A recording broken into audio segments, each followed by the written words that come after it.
Hello, lovely, gorgeous star seeds and light workers. I hope you are well. And in the early hours of today, I put out a post on my Telegram and Facebook because I could feel this incredible wave of energy, electromagnetic energy, hitting Gaia at full force. And I woke this morning when my partner said, "You're never going to guess what's happened. There have been power outages at Heathrow Airport." For those who don't know what Heathrow Airport is, it's one of the busiest airports in the world. And she said there is a substation, electrical station that had a was overcome with electrical surge, and it blew up and created a massive fire. As a result, there are a lot of planes all over the world that are not flying today, and Heathrow Airport is out of action. Now, it is Mercury retrograde, which can be linked to travel disruption, but I do find it very, very interesting that there I was in the early hours of this morning saying, "Oh my God, there's this incredible surge of energy coming in that's hitting our planet at this moment in time." And then a massive substation blows up. I think it's beyond coincidence. Furthermore, what is even more interesting is on the 16th of March, for those of you that follow me on Telegram and Facebook, you will have read a channeled message from the Arcturians that I put out about how some of the Schumann and auroral and KP index indicators and science, to some degree, may not be picking up these energies now because they are beyond the technological reach of some of these technologies that can read and pick up these new frequencies that are coming in. And that is exactly what has happened so far today. There are a lot of people feeling this incredible surge of energy that hit us. They're feeling the Ascension symptoms today, and yet the KP index and various other sort of data places are not showing the relevance of the impact that's hit. So I do find that fascinating that the Arcturians brought that to my attention, to our attention recently, and now it's actually happening because I checked the KP index and the Schumann resonance today, thinking it was going to be off the charts, and it wasn't. So it seems that what they were talking about is now fully in effect, or seemingly happening more often as these much higher frequencies are coming in that our technology can't always pick up. Just as an aside, the equinox energy that we are going through at this moment in time is also very intense. It's a recalibration of light and dark, but what it also is it creates a void. It creates an energetic space where everything is realigning and it can create a pause. And in that pause, sometimes it can create egoic frustration or fear, where our manifestations are not happening, where things are not going forward, investments, money, things that we have scheduled, things that we've been looking forward to are not coming into fruition. It creates a space between spaces, the breath between breaths. Sorry, I thought I was going to sneeze, whereby nothing is happening. So if you are waiting on something or an investment or some money to come in or a schedule, something scheduled, or you're waiting on a manifestation, don't worry. Just give it another week or another 10 days. It will come through. Things will start to pick up. We are just in that vortex of energy that an equinox creates. Yeah, it's a cycle that needs to regenerate. Now, I do have a very, very detailed message here from my Arcturian. The reason why I have this message, it's a long message, very detailed message. So if you're lying in bed, now is going to be a good time to put this on like an audiobook and listen to it. The reason why I channeled this is because so many of my clients this week and last week are coming to me and they're saying, "Why do I feel so tired? Why do I feel so wiped out?" There are others who are feeling the opposite, but there are plenty who are saying, "Why am I so tired?" So in my capacity of understanding, I've given the best answers that I can, but it's never really usually up to what the Arcturians can deliver. They have science beyond anything that I can articulate. And so through them, I'm going to deliver that message now. So I'm going to read this out. So there comes a moment in the unfolding of human experience where your body itself begins to whisper the truths of transformation. You may now be noticing a deep, undeniable fatigue, a weariness that seems to stretch beyond the mere physical and into the very fabric of your being. This is not an affliction, but an initiation, a recalibration of self as you adapt to the expanding field of energy. Your body, in its wisdom, does not resist change, but rather buffers it, establishing a new equilibrium, much like an athlete recovering from the exertion of training. To undergo change is to be restructured, both seen and unseen. This influx of what some may call light codes is not simply metaphorical, but speaks to a shift occurring at a cellular level. You once bound by familiar limitations, are being refined to hold a greater depth of light, a higher resonance of consciousness. While this change may be subtle in your current world, its effects would be strikingly apparent in another time. At a biological level, the human body is fundamentally electromagnetic in nature. Every cell in your body communicates through bioelectrical signals, and your nervous system operates on the transmission of these energy impulses. Increasing exposure to high-frequency electromagnetic fields, whether from the cosmic energy shifts, solar activity, or intentional vibrational work, can stimulate cellular functions in ways that modern science is only just beginning to understand. One of the key components of this transformation lies within the mitochondria, the powerhouses of your cells, responsible for generating adenosine and tryphophosphate, the primary energy currency of life. It is known on Earth that electromagnetic frequencies, particularly in the infrared, visible light, and radio frequency ranges, can directly influence mitochondrial function. Photobiomodulation, for example, is a well-documented process in which exposure to certain light wavelengths activates cytochrome C oxidase in the mitochondria, enhancing ATP production and cellular repair. Now, I'm guessing for those of you who are doctors or chemists, you're going to know what all of this is about, yeah? However, when the body undergoes rapid energetic shifts, such as those triggered by heightened electromagnetic frequencies, mitochondria must work overtime to supply the energy required for cellular adaptation. This increased ATP demand places a significant metabolic burden on the body, manifesting as a physical exhaustion, brain fog, and the need for more sleep, the sensation of fatigue, and then, if it is not a sign of and it is not a sign of depletion, but an intense energetic transformation.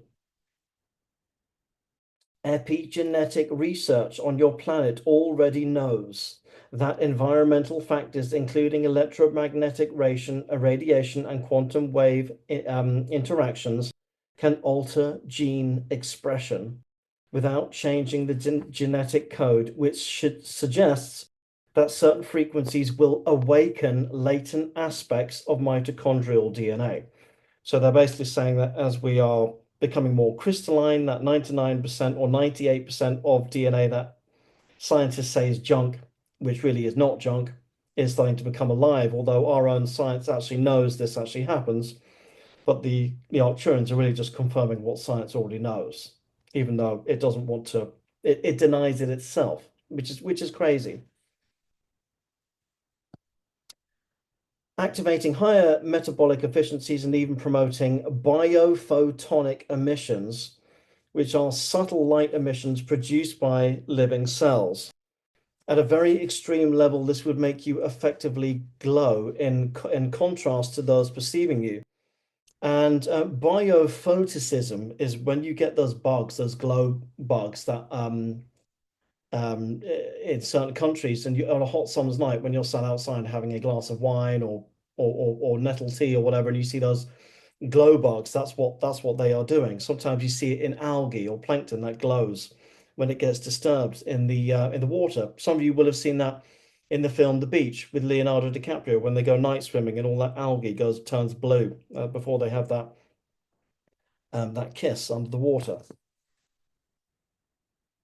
Imagine, and then they give an example of this. Imagine stepping back into medieval London where the streets are cloaked in soot and the air was thick with the weight of denser, heavier energy.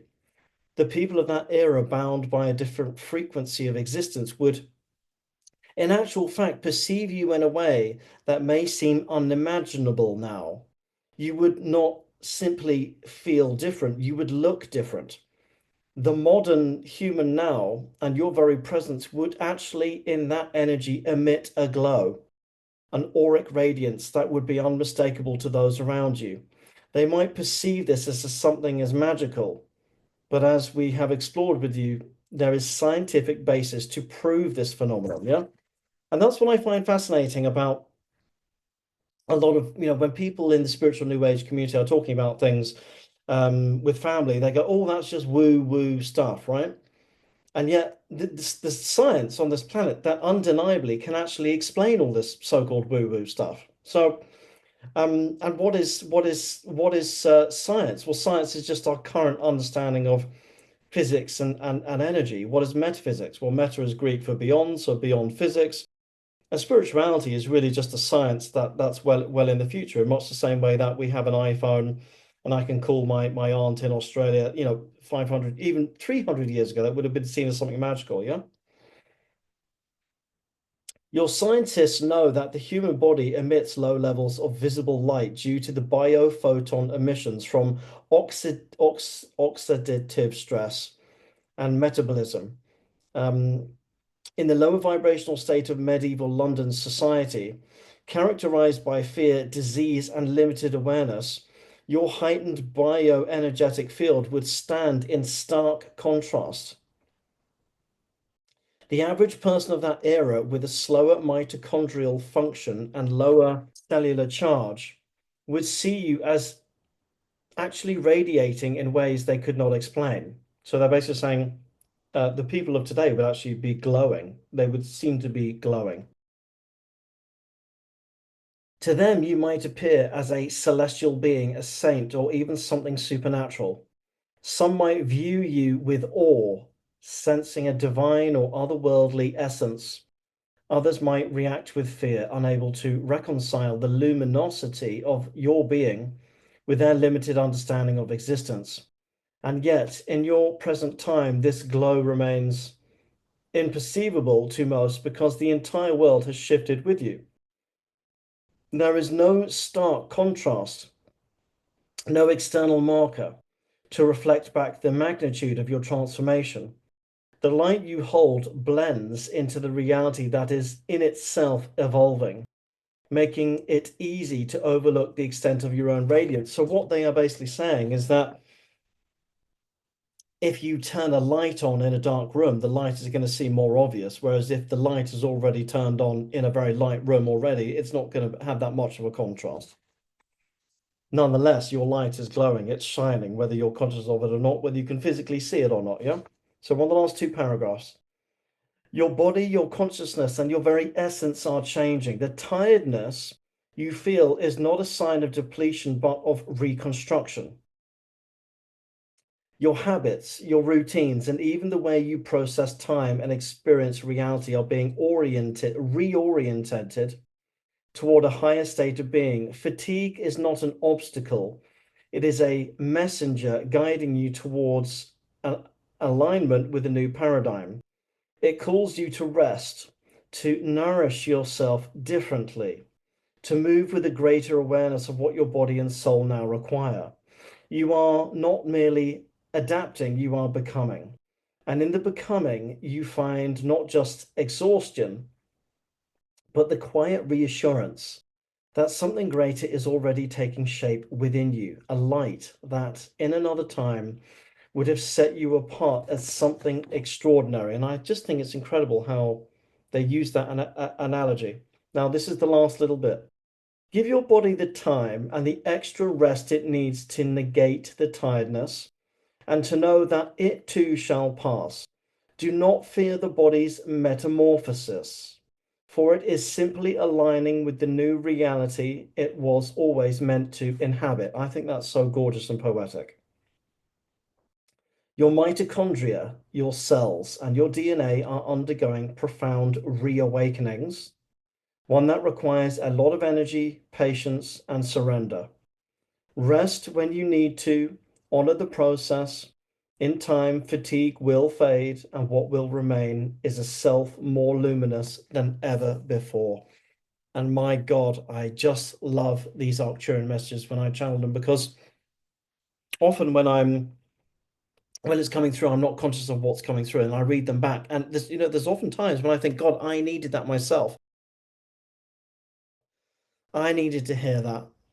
I needed that, even though it is coming from me, but it is separate when it's coming from me because it's not coming from my consciousness.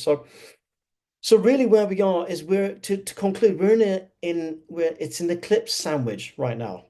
Yeah, it's an eclipse sandwich with a void in the middle, otherwise known as the equinox. There's a lot of time, a lot of change, a lot of endings, a lot of new beginnings, and we're in that void energy now where things are reconstructing. Yeah. So if you're waiting for something to manifest, give it about another week or just a little bit more, and I would suggest by then it'll start coming through. The energies are incredible right now, and as my Arcturian said on that post that was dated March 16th, if you go to my Telegram or Facebook, as they said, there are going to be times exactly like today when the KP index, the auroral data graphs, and so on won't be necessarily be picking it up anymore because some of this energy is now quantum.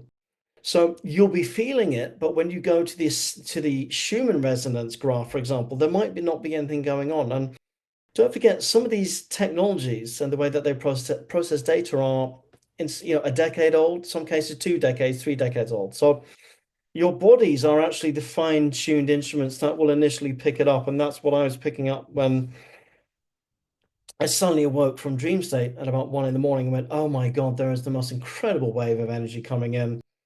And it was around that time that Heathrow's capacitor or the electricity capacitor in the vicinity started burning up and overpowering itself, which of course in astrology is linked to Mercury retrograde.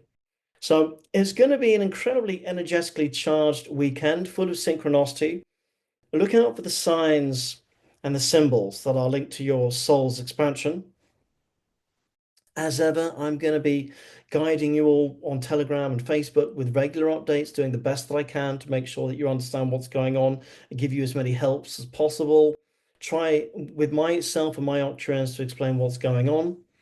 Ashandowari Ashakatara, Ashandore Shungwara, Owaria Shakataringo Shungwariara Babakata, Nguadia, dia. Do not fear the changes that your body's going through. You're not dying. Some of you panic. I know you panic. I see it in some of my clients, not all of them, but these big energy waves come in and think, oh my God, am I going to survive? Am I going to be okay? Blah, blah, blah, blah, blah, blah, blah. Yeah. Some are cruising through, some are not. For those that are not, be sensitive to them. We need to nurture the ones that are having a harder time going through this ascension and give them love and give them compassion because it's the compassion and the love that unifies us in a higher energy. God, that sounded so cliche, didn't it? Where do you get it from? Where do you get it from, Alexander? Okay, much love. God bless. I'll see you very soon and see you on Monday on Telegram, Facebook. There's a long way to go yet. Bye for now. God bless.